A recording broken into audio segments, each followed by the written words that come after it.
Change the oxygen sensor. First thing first, I had lubricated it multiple times before doing it. And what you want to do is you want to come in, you want to get one of these oxygen sensor sockets. For the Grand Marquis, please get the short one. Do not get the deep socket or you'll waste your time and have to wait for the new shipment come in. So then you'll go over and you'll place this over the line and you'll plop it in. From there, you know, righty tighty, lefty loosey. Then I'll put that in there and then I will turn it until it loosens. After it loosens, I'm gonna take this off and then you'll see that it's loose down here.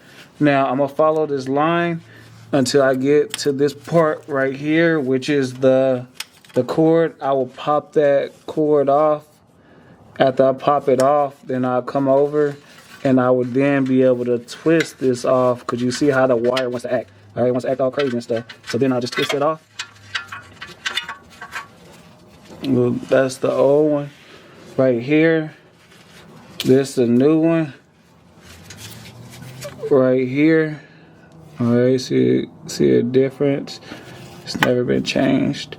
And now what I'm gonna do is I'm gonna grab the new one and I'm gonna take this plastic off. It had the little sealant in there. All right, so that way it doesn't seize. As I get that how I like it, I can come in and I can tighten it. So now I'm gonna click on here. All right, I'll take it around. And then I'm gonna tighten it. Okay, I like how tight that is. Take this off. Come in, connect this.